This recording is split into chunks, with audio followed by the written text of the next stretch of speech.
Happy Monday, everybody. Welcome to Bearcats Daily. As always, I'm your host, Blake Thornton.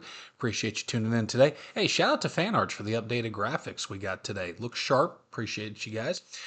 We have a new recruit signing into UC for class of 2027. He is a wide receiver from Huntersville, North Carolina. London McElroy, 6'2", 170-pound wide receiver. He did have offers from Georgia Tech, Wake Forest, Charlotte, and a couple other schools down there, but did decide to take his talents to Clifton and play for the University of Cincinnati. In 2025, he had 23 catches for 661 yards and 9 touchdowns, which he's averaging 30 yards a catch, basically, which that's not downfield every single time. He's got a great stride when he runs that he's able to maintain his speed while still being smooth, and it really makes him tough to tackle in open field. Very strong hands. As long as the ball is somewhere around him, he's able to make a catch, hold on to it, and make defenders miss to keep the play going. So very excited to see him come into town. This is a little bit of a shift for UC, the way they've been recruiting. Last year, they brought in 3 guys that were over 6'4", 6'4" or taller, I should say, at the wide receiver position. It seems that we've now kind of shifted. They're trying to go back and get some guys that can maybe play the slot a little bit. Going for a little more of a package wide receiver with intangibles that, great footwork, strong hands, able to make defenders miss. It's not a bad thing to be a tall receiver because obviously you're going to be able to go up over guys to get it, but you still want some shiftier guys in play for them to bring in. So it'll be interesting to see how he does coming in. He did play a little bit of a DB role in high school.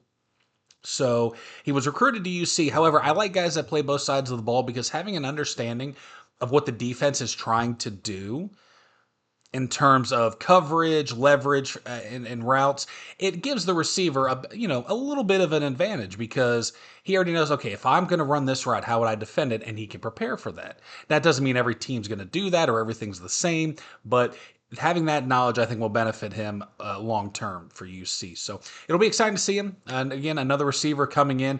He'll be joining Go Miller and those guys in the wide receiver room, just getting some depth, and we're still recruiting. We'll start to see a little bit of a lull here, probably over the next 2 weeks for recruits, so it's good to see we're getting guys signed now before that happens. And in terms of signings, you definitely want to get these guys on board. UC doesn't necessarily talk about their NIL money. They don't really put out the amounts that they give overall. But with the NIL, 66 to 70% of the funds for NIL, the total NIL budget, 66 to 70% goes towards football. For example, and then basketball kind of takes up the rest of it. Obviously, it's a school-by-school basis, but the majority, those are the percentages filling it out. But as we saw, like even with UC this year for baseball, there's going to be some guys that are going to make a little bit of money. Quentin Coates, Enzo, those guys, Nate Taylor, those guys, they all should be making a little bit for what they're doing on the field. So depending on the school, obviously there's some sports may be more of a priority than others, or they're known for more, so they may pay differently. But that's the average. Texas Tech is kind of an outlier for the Big 12. I'm going to use them as an example with the NIL. They are paying about $36 million for their roster. Now we know Sorsby would have gotten about $6 million this year, so it kind of shows you the breakdown positional layout in terms of pay structure. Now, obviously, quarterbacks are going to get a majority of the money. We know that. It's just how it works for college, for NFL, things like that. The third-party NIL fund, which is basically the fundraisers, the boosters that go out and get sponsorships, things like that for the school to pay out. You're looking at about $7 to $9 million on average for the Big 12 come out of that budget. And then the rest is about 17 to 24 million of the revenue share that the leagues and the NCAA has given to the teams.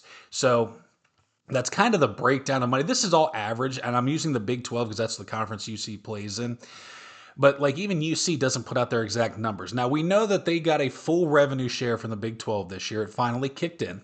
So they get about $20.5 million for their athletes across all sports. That's all sports. Now, if the percentages that we have talked about are accurate, they're going to get about $15 million or so for the program for football, roughly on average.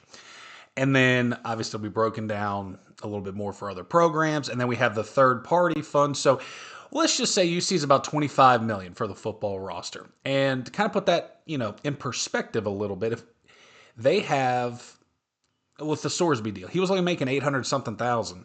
And then he was going to make about 1.4 million, I think, was going to be the other his next year for that contract. It just depends on the positioning, really. Now, there has been a bit of a shift in terms of what positions are getting that money. Like looking at UC, the way their offensive line has played, if you're an offensive tackle, particularly on the left side, the blind side of the quarterback, you got a chance to make more than what you used to. Same way with edge rushers. And the NFL is kind of a catalyst for that. The positions that they're going to prioritize are going to the ones that are going to get paid in college as well. We know over the last probably we'll say 10 years, you've really seen edge rushers take over. Offensive linemen are getting paid, quarterbacks, and we're starting to see wide receivers get the bag, especially. So it doesn't really hurt UC the way that they spend their money. It's not ideal how the budgeting works because, for example, Ohio State roughly pays around 42 million for their football program, but that is a blue blood school that's got, I think, the largest alumni base out there. So that you can kind of see the disparity in terms of programming and how they're paying out when it comes to NIL money. Now, UC typically recruits 3-star recruits. They've been known to get under-recruited guys into the building and turn them into NFL draft picks. Now, you're looking at 3-star recruits. I mean, the upper echelon, depending on position, you can see up to 6 figures for them for the season. Some perks thrown in as well. But once you start getting into the 4-star and 5-star guys, that's where you're really looking at 7-figure opportunities depending on the positioning group and things like that. But those guys are getting the bigger chunk of the money. Now, are we saying that it's all money for them? I hope not. When I was recruited by Ohio State, there wasn't NIL money involved at that point. I was before that. So you have guys that are picking with the idea that, hey, I can make more money. However, as I think players are learning and how we all know in the workforce, just because somewhere you're going to make more money does not mean you're going to be happier.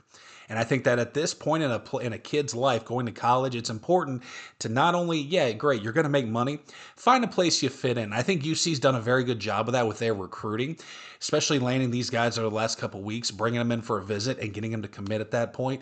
I think we're showing that the school itself, the area, the city is just as good as the opportunity to make more money. So we're getting guys in the building that, they're going to be good. They're going to earn their share. They're going to make a little money in their time. But more importantly, they found a fit where they're comfortable in UC and can move forward under, the coaching staff and Coach Satterfield, who does have some more responsibilities this year as he's handling the play calling.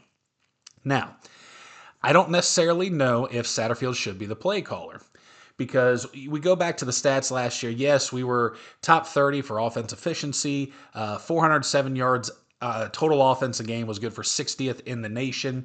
They averaged 6.9 yards per play, which was 9th overall, and about 176 rushing yards on average per game.